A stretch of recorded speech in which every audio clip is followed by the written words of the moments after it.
ఎంతో సంతకం చేయబోతున్న చివరి నిమిషంలో రాజుని స్టేజ్ మీదకి తీసుకొచ్చి రేఖకు దిమ్మ తిరిగే షాక్ ఇచ్చిన అపర్ణ. మరి ఇదంతా ఎలా జరగబోతుందో వీడియోలో అయితే తెలుసుకుందాం. ఇందు రాజు కలవాలని చెప్పి ఎవరైతే కోరుకుంటున్నారో వాళ్ళు మా వీడియోని తప్పకుండా లైక్ చేసేయండి. ఇందుని చూస్తున్న రాజు ఒక్కసారి ఫిదా అయిపోతాడు. చాలే చూసింది, ఇక మీరు కిడ్నాప్ చేయవలసిన మనిషి వచ్చేసింది. ఏదో రకంగా తనని కిడ్నాప్ చేసి నేను అనుకున్నది అయితే ఇక్కడ మీరు పూర్తి చేయాలని చెప్పి ఐశ్వర్య చెప్తూ ఉంటుంది. అలా ఐశ్వర్య చెప్తూ ఉండగా సరే అని చెప్పేసి వాళ్ళైతే అక్కడే తిరుగుతూ ఉంటారు. ఈలోగా హిందూ లోపలికి రావడంతో ఎందుకు వచ్చావు అని చెప్పేసి అడుగుతూ ఉంటుంది అపర్ణ. అపర్ణని చూసేస్తుంది నందు. అయితే నానమ్మ అని చెప్పేసి అనుకుంటూ ఉంటుంది. ఈలోగా హిందూని చూసి తను తను నా అక్క హిందువా అని చెప్పేసి ఇక వాళ్ళని చూసి కాస్త హ్యాపీగా ఫీల్ అవుతుంది. కానీ వాళ్ళ దగ్గరికి వెళ్ళడానికి మాత్రం అప్పుడే ఇష్టపడదు. ఇక ఇది ఇలా జరుగుతూ ఉండగానే ఇక లోపలికైతే చాలా సంతోషంగా రేఖ ఆహ్వానం పలుకుతుంది ఇందుకి. చూసావా దాని వైభోగం ఎలా ఉందో. నిన్నటి వరకు మా ఇంట్లో పని మనిషి స్థానంలో ఉండేది. ఈరోజు దాన్ని మా ఆంటీ నెత్తిన పెట్టుకొని చూస్తుంది. అందుకే కదా అది బంగారు గుడ్లు పెట్టే బాత్ అని చెప్పాను. దాన్ని కిడ్నాప్ చేయమని చెప్పింది అందుకనే అని చెప్పేసి అనుకుంటూ ఉండగానే ఈలోగా ఇక్కడ చూస్తే అపర్ణ అయితే నాకు తెలుసు రేఖ, నా మనవరాల్ని అడ్డు పెట్టుకుని సంతకం చేయించుకుని మొత్తం ఆస్తిని సొంతం చేసుకుని నువ్వు చాలా తెలివిగా గేమ్ ఆడాలని చూస్తున్నావు. ఎట్టి పరిస్థితిలోని కూడా నువ్వు అనుకున్నది జరగకూడదు అని చెప్పేసి అనుకుంటూ ఉంటుంది. ఆలోచించుకుంటూ హిందూ ఎందుకు వచ్చిందో ఇక్కడికి నాకు అర్థం కావడం లేదు. అసలు హిందూ రాకుండా ఉంటే బాగుండేది అని చెప్పేసి అపర్ణ అనుకుంటూ ఎందుకు వచ్చావే వెళ్ళిపో ఇక్కడి నుంచి అంటే, నానమ్మ నువ్వేం కంగారు పడకు, అంతా మనం అనుకున్నట్టే జరుగుతుంది అని చెప్పేసి ఇక హిందూ అయితే అపర్ణకి ధైర్యం చెప్తూ లోపలికి అయితే వెళుతూ ఉంటుంది. అలా వెళుతూ ఉన్న సమయంలోనే అక్కడే ఉన్న నందు ఏంటి హిందూని రేఖ అంటే ఇంత బాగా చూసుకుంటుందా, అసలు హిందూ అక్కని ఇంత ప్రేమగా ఎప్పటి నుంచి చూడడం మొదలుపెట్టింది రేఖ అంటే, అసలు మమ్మల్ని ఎప్పుడూ కూడా ఇష్టంగా చూడలేదు. ఆ ఇంటి పని మనుషుల కన్నా దారుణంగా చూసింది. తనకి బుద్ధి చెప్పడానికే కదా నేను బయటికి వచ్చేసి ఇలా ఒంటరిగా బ్రతుకుతుంది. నానమ్మ మొహంలో ఎలాంటి సంతోషం కనిపించడం లేదు. అక్క కూడా పెద్దగా సంతోషంగా ఉన్నట్టు లేదు. అసలు రేఖ అంటే ఏం ప్లాన్ చేసింది? అక్క బర్త్డే ఇంత స్పెషల్గా ఎందుకు అరేంజ్ చేసింది? ఇక్కడి నుంచి వెళ్ళకూడదు, వీళ్లకు ఎలాంటి ప్రమాదం జరగకుండా నేను ఇక్కడే ఉండి చూసుకుంటాను అని చెప్పేసి అక్కడే ఉండి అంతా చూస్తూ ఉంటుంది. ఈలోగా ఐశ్వర్య సంతకం పెట్టే లోపులోనే మీరు తనని కిడ్నాప్ చేసి తీసుకుని వెళ్ళిపోవాలి. సంతకం పెట్టిన తర్వాత కిడ్నాప్ చేసిన మా ఆంటీ ఒక్క రూపాయి కూడా ఇవ్వడు. అలాగే తనకి ఏమైనా సరే పట్టించుకోదు.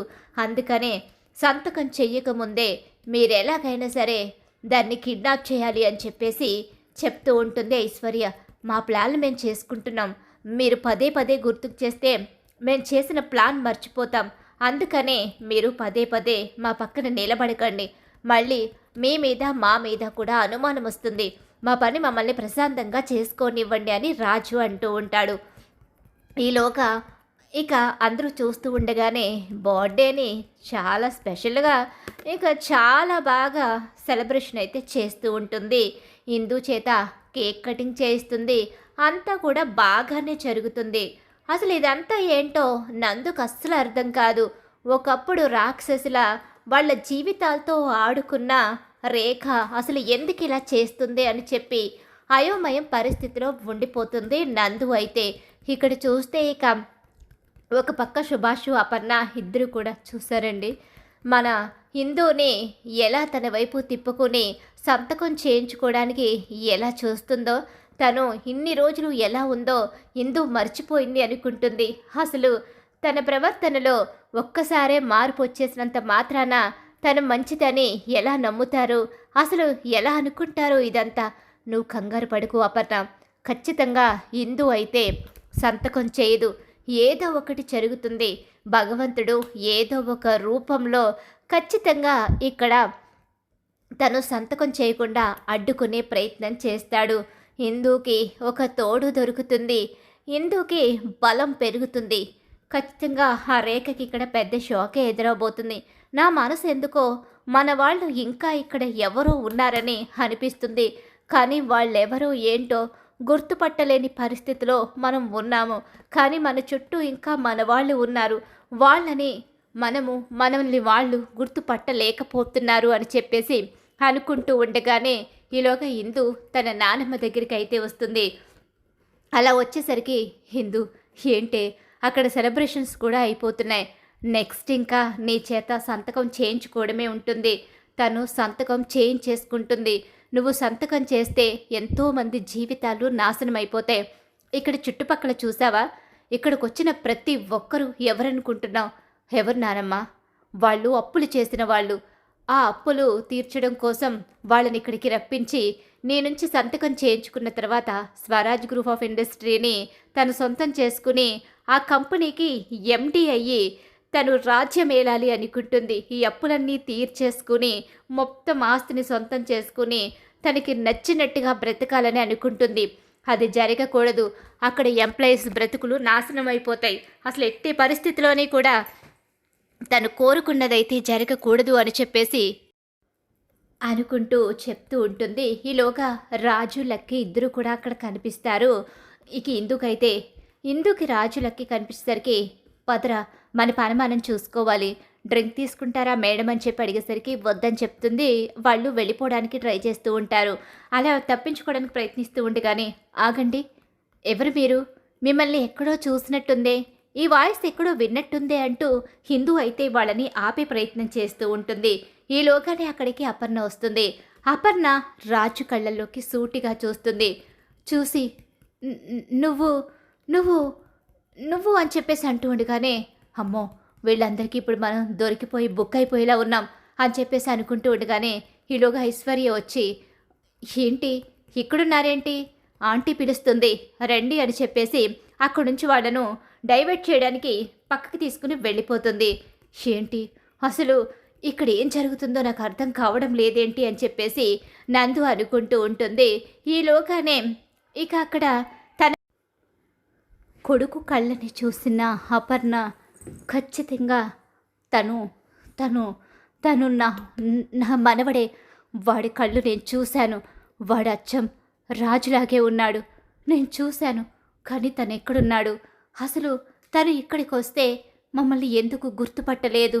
అసలు తనెవరు ఏంటి అని చెప్పేసి వెతకడం మొదలు పెడుతుంది. వదిన అంతా అయిపోయింది. ఇక మనం ఆ ఇందు చేత సంతకం చేయించుకోవడం ఒక్కటే మిగిలింది. ఆ ఇందు చేత సంతకం చేయించేసుకుంటే ఇక దాన్నే ఇక నుంచి ఎలా చూస్తానో చూడు, దాని అడ్డు కూడా తొలగించేస్తాను. ఇక సంతకం చేయించుకునే సమయం వచ్చేస్తుంది. అందరూ భోజనాలు చేసి వచ్చిన తర్వాత అందరికీ కూడా పెద్ద సర్ప్రైజ్ అయితే ఉండబోతుంది.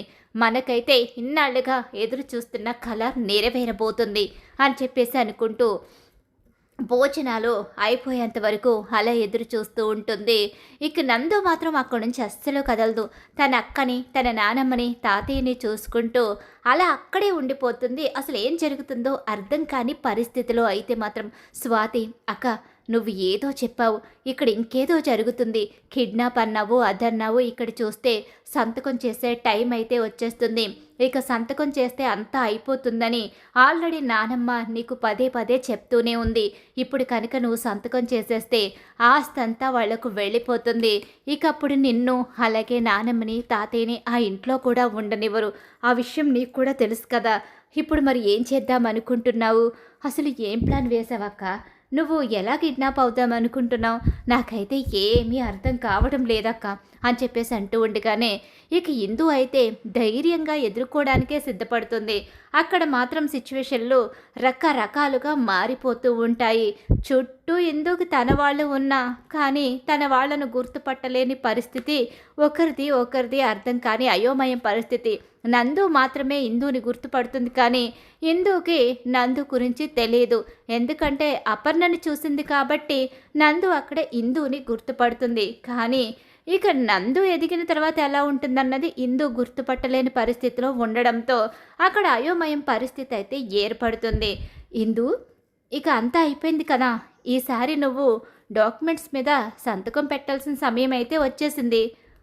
ఇక వచ్చి సంతకం చేస్తావా అని చెప్పేసి అంటూ ఉండగా, షిందు వద్దిందు, నువ్వు సంతకం చేయడానికి లేదు. సంతకం చేసి నీ భవిష్యత్తుని, అలాగే మన వంశ గౌరవాన్ని, ఎంతోమంది భవిష్యత్తుని నువ్వు దాని చేతుల్లో పెట్టడానికి లేదు. ఇందు, చెప్పేది విను ఇందు, మాకేం కాదు, మాకేమైనా పర్వాలేదు కూడా. ఈ వయసులో మేము బ్రతికి ఉద్ధరించేది ఏమీ లేదు. కానీ నువ్వు గెలవాలి. ఇంతకాలం నీ కోసం ఈ ఆస్తిని నీ చేతుల్లో పెట్టి నువ్వు మీ నాన్న అమ్మ కలని నెరవేరుస్తావని ఎంతగానో ఎదురు చూసాం. నీ భవిష్యత్తు కోసం తల వంచాము. ఈరోజు నువ్వు మా కోసం తల వంచితే ఎంతోమంది జీవితాల్ని నాశనం చేసిన వాళ్ళం అవుతాం. కాబట్టి నువ్వు ఎట్టి పరిస్థితిలోని కూడా ఈ సంతకం చేయడానికి లేదు అని చెప్పేసి అపర్ణ అంటూ ఉంటుంది. ఎందుకు నానమ్మ కంగారు పడతావు? నువ్వు కంగారు పడకు. ఆ దేవుడు ఏదో రూపంలో వస్తాడనే నమ్మకం నాకుంది. ఏంటే ఇంకా కూడా ఎవరి గురించి ఎదురు చూస్తున్నావు? దేనికోసం ఎదురు చూస్తున్నావు? ఎందుకు కంగారు పడతావని చెప్పాను కదా. నువ్వేం కంగారు పడకు. ఒక్క నిమిషం చాలు దేనికైనా. జీవితాలు మారిపోవడానికి ఎన్నో జరగొచ్చా ఒక్క నిమిషంలో. అందుకనే నువ్వు దేనికి టెన్షన్ పడవలసిన అవసరం లేదు అని చెప్పేసి చెప్తూ ఉండగానే ఈలోగానే ఇక తనని స్టేజ్ మీదకి రమ్మని పిలుస్తూ ఉంటుంది రేఖ. అయితే ఒక్క నిమిషం ఆంటీ అని చెప్పేసి చెప్తూ ఉంటుంది. ఏంటిది? స్టేజ్ మీదకి రమ్మంటే చివరి నిమిషంలో భయపడకుండా సమాధానం చెప్తుంది ఏంటి? ప్రస్తుతం దీని దగ్గర ఇప్పుడు ప్రేమ నటించడం తప్ప మరో మాట మాట్లాడితే ఇది ఇంతమంది ముందు సంతకం పెట్టనని ఎదురు తిరిగిందంటే ఆ తర్వాత ఎన్ని చేసినా ప్రయోజనం ఉండదు. ఇన్ని రోజులు, ఇన్ని సంవత్సరాలు నా నిరీక్షణ వేస్ట్ అయిపోతుంది.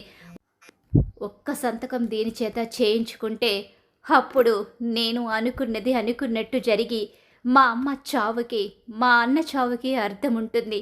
వాళ్ళ ఆత్మలు శాంతిస్తాయి. ఐశ్వర్యను ఈ ఆస్తికి మహారాణిని చేస్తాను అని చెప్పేసి అనుకుంటూ, హిందూ రామ్మ లేట్ అవుతుంది, మళ్ళీ గెస్ట్లందరూ వెళ్ళిపోతారు కదా అని చెప్పి ఎంతో ప్రేమగా వినయంగా పిలుస్తూ ఉంటుంది. అవునమ్మా హిందూ, రా, మళ్ళీ వాళ్ళందరూ నీకోసం ఎదురు చూస్తూ ఉన్నారు. గెస్ట్లందరూ వచ్చిందే నీకోసం కదా. నువ్వు అక్కడ కింద కూర్చొని మీ నాన్నమ్మతో తర్వాత ఎన్ని కబుర్లైనా చెప్పుకోవచ్చు ఇంటికి వెళ్ళిన తర్వాత అని చెప్పేసి చాలా వినయంగా ప్రేమగా పిలుస్తూ ఉంటారు. ఎంత ప్రేమ కురిపిస్తున్నారే! తన ఆస్తిని మొత్తం సొంతం చేసుకోవడానికి తనని ఎంత బాగా మాయ చేస్తున్నారో అని చెప్పేసి శేషు అయితే అనుకుంటూ ఉంటాడు. అక్క చూసావా, అమ్మవారి ముందు మేకని బలిచ్చేటప్పుడు ఎలా తీసుకొస్తారో నిన్ను కూడా అలానే వాళ్ళు బలి చేయాలని కోరుకున్నారు. కానీ అమ్మవారి ముందు మేక బలవుతుంది, తన జీవితం ధన్యమవుతుందేమో. కానీ ఇక్కడ నీ జీవితం నాశనమైపోతుందక్క. నువ్వు మాత్రం సంతకం చేయడానికి లేదు అని చెప్పేసి చెప్తూ ఉంటుంది అక్కడ స్వాతి కూడా. ఈలోగానే అపర్ణ అయితే మాత్రం తన మనవడి గురించి వెతకడం మొదలు పెడుతుంది. ఇక అదంతా వెతుకుతూ ఉండగానే ఒకచోట లక్కీ రాజ్ ఇద్దరు కూడా మొహానికున్న మాస్కులు తీసేసి మాట్లాడుకుంటూ ఉంటారు. అంతే, తను అనుకున్నది నిజమే అని, అక్కడ ఉన్నది తన మనవడే అని, రాజు రూపంలో ఉన్నది రాజు మేనల్లుడే అన్న విషయం తెలుసుకుంటుంది. నిజమే, మనిషిని పోలిన మనుషులు ప్రపంచంలో 7 ఉండొచ్చు, కానీ ఇక్కడ ఉన్నది మాత్రం నా రాజు మేనల్లుడు, నా మనవడు, నా మనవడే ఇక్కడ ఉన్నది. ఎందుకంటే హిందూ చెప్తూనే ఉంది, భగవంతుడు ఏదో రూపంలోని తప్పకుండా న్యాయం చేస్తాడని. ఇప్పుడే భగవంతుడు న్యాయం చేశాడు. ఇక ఈ ఆస్తి ఎక్కడికి వెళ్ళదు. నా మనవడు, మనవరాలు ఈ ఆస్తిని కాపాడతారు అని చెప్పేసి రాజ్ అని చెప్పి దగ్గరకు వస్తుంది. రాజ్, నా పేరు మీకెలా తెలుసు? నన్ను రాజ్ అని ఎందుకు అంటున్నారు? మిమ్మల్ని ఎక్కడో చూసినట్టు అనిపిస్తుంది, కానీ ఎక్కడ చూశానో గుర్తుకు రావడం లేదు. అసలు మీరెవరు? నా దగ్గరకు ఎందుకు వచ్చారు? నా కొడుకు రాజు అచ్చం నీలాగే ఉంటాడు. నా కొడుకు రాజు చనిపోయాడు. అక్కడుంది చూసావా, అదే నా మనవరాలు ఇందు. ఇప్పుడు ఇక్కడ ఇంత గ్రాండ్గా దానికి పుట్టినరోజు ఎందుకు జరుగుతుందో తెలుసా? మా ఆస్తిని మొత్తం వాళ్ళు సొంతం చేసుకోవాలని. కానీ ఇంతకీ నీ దగ్గరికి నేను ఎందుకు వచ్చానో తెలుసా? నీ సహాయమే నేను ఎందుకు కోరుతున్నానో తెలుసా? మా ఆస్తికి నువ్వు వారసుడివి, దానికి నువ్వు కాబోయే భర్తవి, దానిని పెళ్లి చేసుకుంటానని చిన్నప్పుడే మాటిచ్చిన నా కూతురు కొడుకువి, అలాగే దానికి బావవి నువ్వే. కాబట్టి ఎవరిని చూసి ఎవరనుకుంటున్నారో, నేను ఒక బస్తీలో పెరిగిన సామాన్యమైన మనిషిని. మీలాంటి కోటేశ్వరుడి ఇంటి అబ్బాయిని కాదు. లేదు, ఎక్కడో ఏదో పొరపాటు జరిగింది. నువ్వు నా మనవడివే. ఆ విషయాలన్నీ కూడా నేను తర్వాత ఖచ్చితంగా నీకు నిరూపిస్తాను. కానీ ఇప్పుడు నువ్వు నేను చెప్పినట్టు చెయ్యాల్సిందే.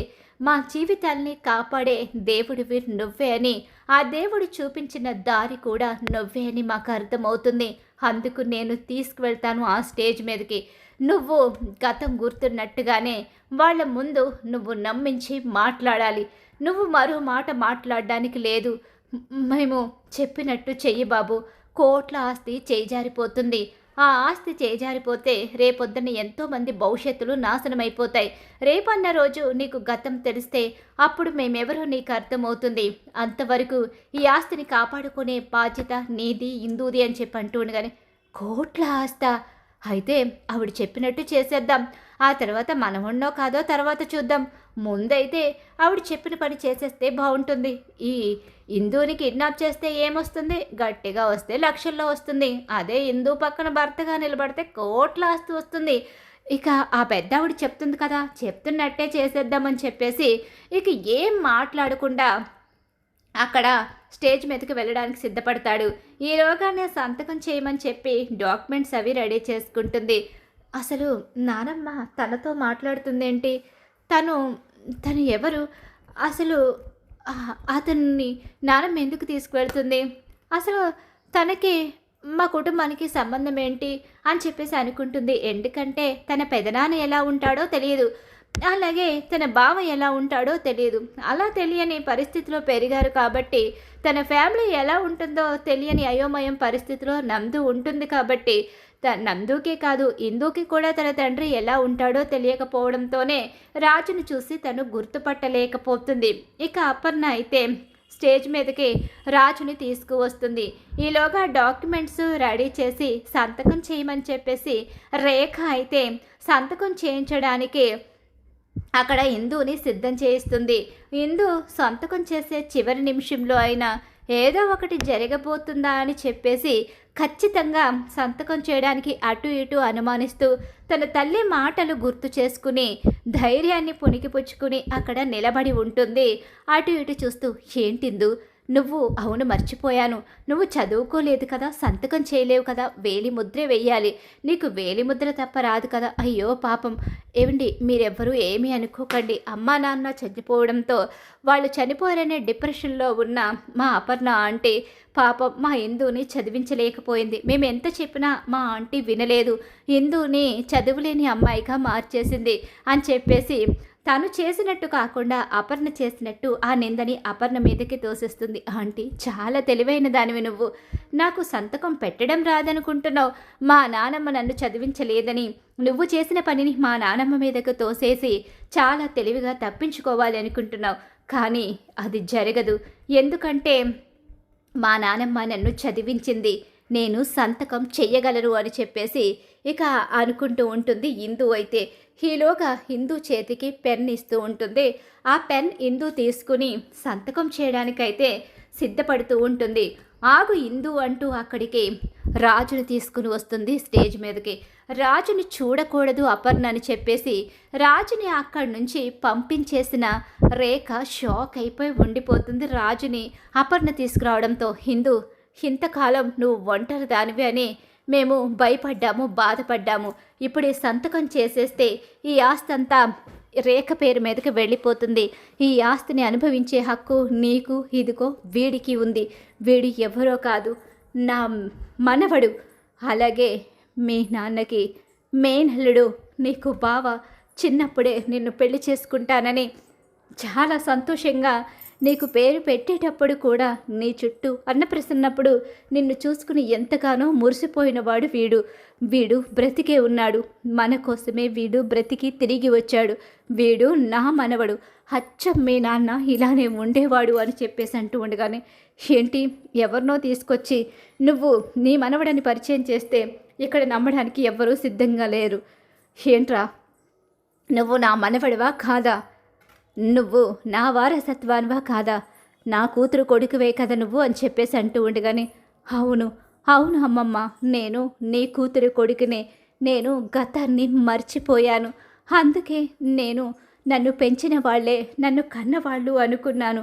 వాళ్ళు కూడా నన్ను కన్న కొడుకులాగే చూసుకున్నారు. అందుకే నేనెవరో తెలుసుకోలేకపోయాను అని చెప్పేసి ఇక రాజ్ అయితే చెప్తూ ఉంటాడు. చూశారు కదా! విన్నారు కదా! ఇప్పుడు నా ఇందూకి మైనారిటీ తీరిపోయింది. ఈ ఆస్తిని, అధికారాన్ని తనకి చూసుకునే వయసు వచ్చింది. తను ఈ ఆస్తిని చూసుకుంటుంది. ఈ ఆస్తిని చూసుకోవడానికి తనకి సరిపడా చదువు కూడా ఉంది. తను డిగ్రీ పాస్ అయ్యింది అని చెప్పి అంటూ, నా మనవడు, నా మనవరాలు ఇక నుంచి ఈ ఆస్తికి ఏకైక వారసులు. నా మనవరాలు, ఇంకొక మనవరాలు ఉంది. తను కూడా త్వరలోనే తిరిగి వస్తుంది అంటూ అందరి ముందు ఆ ఆస్తికి వారసుల్ని పరిచయం చేసి రేఖకు దిమ్మ తిరిగి షాక్ ఇస్తుంది అపర్ణ రాజుని స్టేజ్ మీదకి తీసుకొచ్చి. అలా రేఖకి చివరి నిమిషంలో ఊహించని షాకే ఎదురవబోతుంది. మరి ఖచ్చితంగా రాబోయే కథలో ఇలా అయితే జరిగిపోతుంది. ఇలానే జరగాలని మీరు కోరుకుంటున్నారా? అయితే వీడియోని తప్పకుండా లైక్ చేయండి. మీరిచ్చే ఒక్క లైక్ సపోర్ట్ అండ్ ఎంకరేజ్మెంట్గా ఉంటుంది.